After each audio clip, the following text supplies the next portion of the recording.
Welcome to the Austin Luxury Connection podcast. Once again, I am back with our guest today, Hunter Elam from Your Mortgage Advocate. Hunter, you come to us from quite a unique background. You've done a lot before you got into mortgage. Why don't you tell us a little bit about your background and tell us how you got into mortgage? Thanks for having me, Will. I really appreciate it. I'd love to tell you a little bit about my background and tell you what I'm doing now and how I became a broker owner. Basically, earlier in my career, I was actually working in the wine industry for about 10 years, about a decade. Yeah, it was a really fun experience. I ended up getting to work for my favorite winery out of South America, and being able to travel down there, Chile and Argentina a couple times was just a super cool experience. But what I was doing was really managing a small business for them, managing Texas, Oklahoma, and Louisiana. It was a lot of fun. There was a lot of wine, but there was also a lot of business being done, and there was a lot of travel as well, and that began to wear on me a bit. So what I decided was to start looking for something a bit different, change of pace, basically. And I had a family friend down in South Texas who owned a wholesale mortgage brokerage. They provided me with an opportunity, and I just ran with it. A lot of my skill set with running numbers and creating a plan really translated over very quickly, if you could imagine, into the mortgage business. Yeah. And 2 years after being a loan originator, I was able to open up my own brokerage, which has been very rewarding. Now, granted, it's been super challenging with the current market, but I'm super happy with where I am at right now. Yeah, and that's been something I've been seeing, talking to so many people, making that decision to go in and open their own business. That's a big decision. What kind of led up to you finally hitting that breaking point where it's like, all right, I'm going out on my own, whether I succeed or I fail, it's on me at this point? Absolutely, yeah, no, great question. I think, again, it's really been a passion of mine. My dad was a small business owner, and it's always been a dream of mine to be able to run my own business. I really wanted to create my own brand as well and be able to live through my brand. And that's something, I just got the basics down on the loan origination piece. And I feel like I have enough background on as far as running a business, a small business, wearing multiple hats is something I'm good at doing. And you're right, I kind of just took a leap of faith. It was scary, but I'm really glad that I did it. Yeah, you talk about your branding, and one of the things that I see, Your Mortgage Advocate. That advocate part really just sticks with me. Yeah. Can you tell me a little bit about how you decided that was what you're going to be? And tell me what that stands for. Absolutely. Yeah, I think it's a couple things. The first thing when I was trying to figure out what I wanted to name my company was I really wanted to lead with integrity. It's the most important thing to me, and I know that people buying a home, it's a very vulnerable, very big time for them in their lives. And so I really wanted to lead with integrity because it's very important to me. And so that piece of advocacy is where I started with it. But also, I'm really a guide throughout the entire process. From my first interview, throughout the entire process, I'm their number one point of contact. I don't pass them along to anybody. And even beyond, I'm there for them. If they have any questions, even after closing, I'm there for them. So that's how I came up with it. Yeah, that's so awesome to have that as one person that I always know I can get to throughout the entire process. Absolutely. I'm sure that leads to a lot of repeat business too. Can you tell me sometimes you've had some really great repeat customers and how those scenarios have played out? Sure, absolutely. I actually have a pair of twin brothers who are investors, and I've probably helped them accomplish in the last 2-3 years probably up to 8 purchases now. Oh wow! Yeah. I've been able to save them quite a bit of money just being in the wholesale arena. I don't think I mentioned that already, but I'm a wholesale mortgage broker. Basically, what that means is, one, as a broker, I work with 15 different lenders, so I've got a multitude of different options for all different types of buyers. But as a wholesale mortgage broker, basically that just means we've trimmed the fat. The lenders that I work with are not spending a bunch of money on advertising, and neither am I. There's not a bunch of overhead for me, so I'm able to pass that savings on to my clients, and that's super important for investors. And being able to trim the fat and save my clients some money, especially those two guys, it's had them coming back for more, and then sending me their friends and family as well. Yeah, I think you look at 1/8% on a 30-year loan for $300,000, that ends up being a pretty nice chunk of change. Yeah, it really can be, absolutely. And then not only just the rate, but we save a lot at the closing table as well. The fees we save usually add up to about $10,000 on average, actually. Yeah. And so the fees that go into a mortgage, at a closing, most people, when they go to buy their house, they feel like it's, oh, there's this fee and this fee and this fee. And so every time they turn around, there's like a new one instead of, they hear closing costs. Absolutely. And they don't realize that it's like all of these different things. They wish that it was all bundled into one thing. And that was the only thing. Can you tell me some of the fees that people should be on the lookout for that they absolutely should have? And if they see something show up on their closing statement, that they should raise a red flag really quickly? Absolutely. We call those fluff fees, and you see those a lot of times when sometimes it looks like you're getting a good deal, but really maybe you're not. Maybe the rate's there, but the APR is inflated, and that's really how you can tell. But anywhere from loan origination to increased appraisal to credit score fees, doc prep, email fees I've seen from some title companies, it can get kind of out there, I'll be honest with you. Yeah. But what I do for my clients is I'm not only helping them negotiate with the realtors on their purchase, but also with my lenders and making sure that these fees aren't added and that they understand what they're paying for. Yeah, that's so much that part of being an advocate again. Yeah. When you see these fees getting added, like, how do you like work with people? What does that interaction typically look like? Is it like you make a call to somebody, or you do it proactively on behalf of your client, or is it something that your client has to raise to you? Yeah, when it comes to what they get from me, I'm very upfront, forward, transparent. They get a breakdown of their options and fees from the very beginning. I like to do side-by-sides for them so they're making an informed decision. But beyond that, it's okay. People like to shop around. And I always say, look, just send it my way. I'm happy to tell you as someone, as an advocate for you, even if you don't work with me, at least I'm going to point out what you're getting and what you're not. And I feel like that puts people at ease for sure. Yeah, it's always best when you have that person that's like, I don't have a dog in this fight, but I'm an expert in the area, so I'll tell you what's going on. I'll tell you when you're getting screwed over in that process. Right. That's something that you see with a lot of homeowners is they get taken advantage of from times.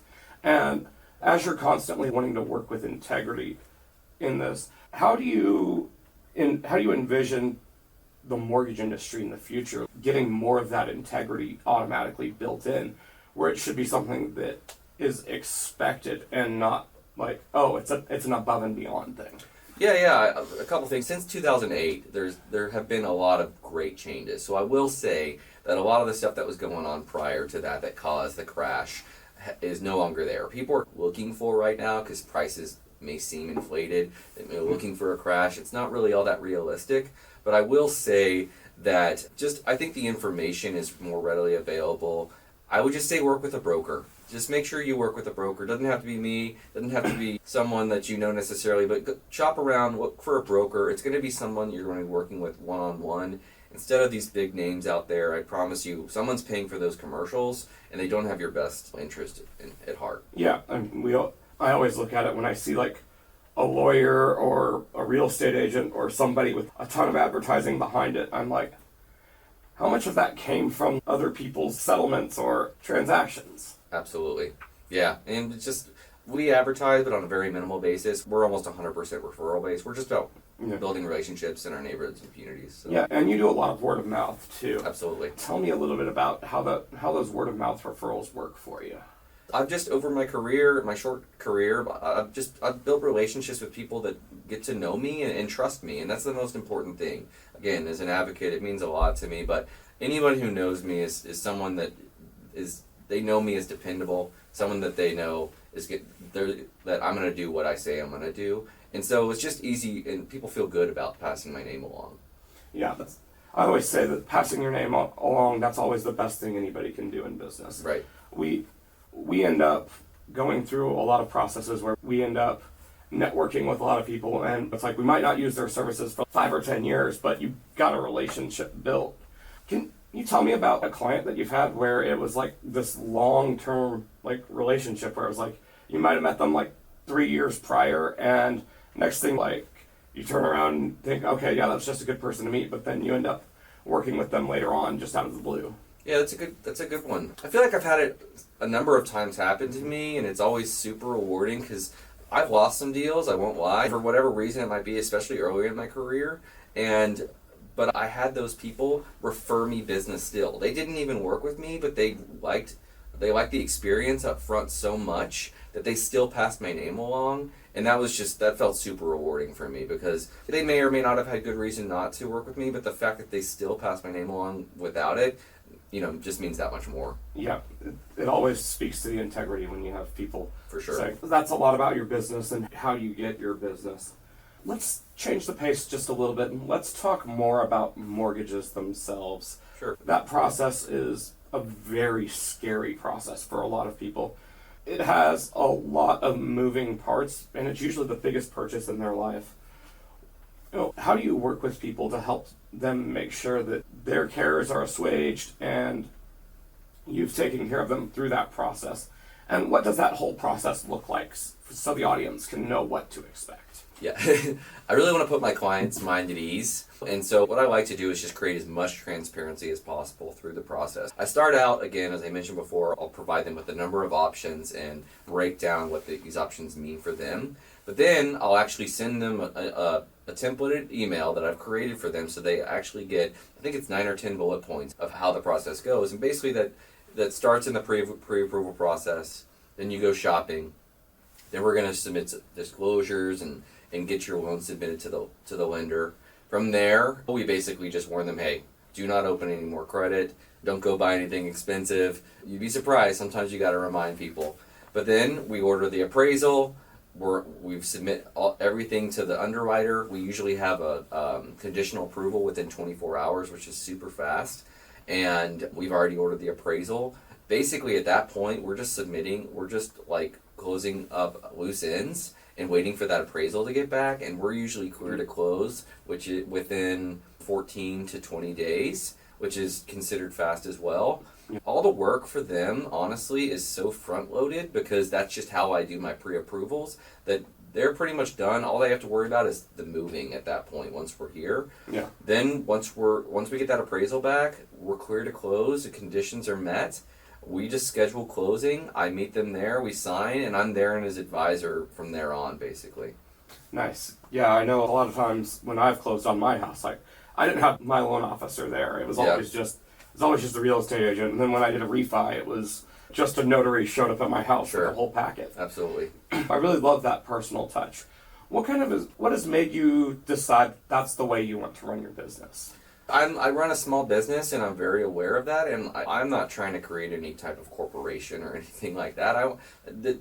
My clients mean a lot to me, and I want to mean something to them too. And being there for them to answer any questions. Most of the financing stuff we've already discussed it all. They should feel very much at ease at the closing table, but just to be there to congratulate them and just another layer of comfort for them is important to me. So I know it goes a long way with them too. Plus, I get to meet the realtor if I haven't met them before and build another relationship. Yeah. It's always nice when you get to meet a cool person. Yeah, absolutely. As you go through these approvals, I'm sure you've seen probably every type of scenario known to man. What have been like some of your wildest scenarios that you were able to get approved? Man, that's a great question. I think the example I want to use, the wildest scenario, it actually happened very early in my career, and I always look back on it very fondly because one, I was able to pull it off, but two, I was able to help this family get a house. And it was actually this couple, and they're foster parents, and they didn't make a lot of money, but they had steady income, and they actually made a little bit of money through the foster program. Now, every lender that they had met before me did not accept any of this income, at least the foster kind. But when they had met me as a wholesale mortgage broker, I was able to find a special program and a special lender that accepted this type of income. I dug deep and found the proper documentation, and it was just so important to me to be able to find this foster family a home and be able to help them buy a home because it created stability for these kids, and they were just so grateful. And I look back on it, and every transaction now means something to me because I was able to just realize that I'm helping families here. Yeah, it's always nice to have that human element in these things. We see everything just get to be, it's just a number. It's a package of mortgages. When you're working with these people, what are the questions that you tend to ask to dig down to find these ways to get people financed like that?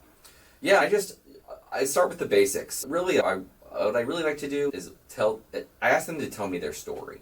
That's how we always start. Yeah. And that can go as deep or as shallow as they want, but I start to peel the onion, start asking about income, their history, where they've lived, how long they've been at their jobs, and just you find out things and you dig deeper each time. And by the end of the call, we built a rapport, and I have a good idea. I haven't seen their documents, I haven't seen their application yet, but I have a good idea at least how I may be able to go to and represent them. And then once they've applied and sent me everything, I can really put the pieces of the puzzle together. Yeah.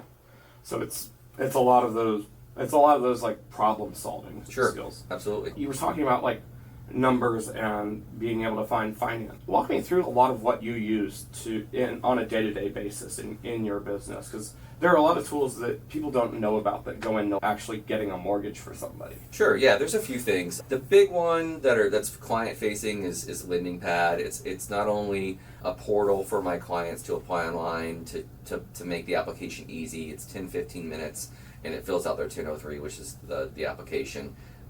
It gives me the ability to upload the documents, but from there that's like my table for my puzzle, right? That's where I start everything. But I've also got a number of tools that I've created. I've got a number of Excel spreadsheets that I'm able to basically start to provide options for them and make things make sense for them. And that way, again, they're making a more informed decision. That's super important to me because people can have buyer's remorse, and I want people to feel at ease at the end of this and not feel like they're regretting something. I guess the last thing would be I use a online service called MBS Highway, which is Barry Habib. He's an economist, and he's super smart. I get morning updates, which keeps me up to date on the current state of the market. I'm hearing about all the new loan programs and everything. I'm hearing about where the economy's going. But he provides a number of tools as well that show the value of the investment of purchasing a home. When you talk about like all these tools that he uses and everything like that, obviously you've got a lot of sophisticated tools you're able to use. And when you were talking about wholesaling mortgages, how do all of these things end up working together as you're looking to compare rates versus a large national bank's mortgage rate versus yours, and you're able to shop for all of these different interest rates? Like, how do they stack up typically? And understanding that this is just a typical scenario, not guaranteed to be that way. Sure, yeah, I guess the typical scenario, it's different for everybody. I try to say it's funny, every loan is different, just like every person is different. And I know my lenders. I know where their strengths, where their niches are, and where their weaknesses are. Yeah. And so I know where to shop, and I usually know by the end of my call, I can narrow my 15 lenders down to 3 to 5. And from there, I start to price out and play with different down payments, different credit scores, things like that, and that's how we figure it out. Awesome. Yeah. I always remember from like my buying a house, there was this thing where it was like, you had to lock in your rate. But how does that work with you? Like, how do rate lock-ins work? Is there like a float down, I think was the term that I had heard? There's an opportunity for a float down. Now, I will say that it can be costly. Right. I think an advantage that I bring to the table to counter having to do something like that is, as I mentioned before, I'm on mortgage. I'm on MBS Highway with Barry Habib.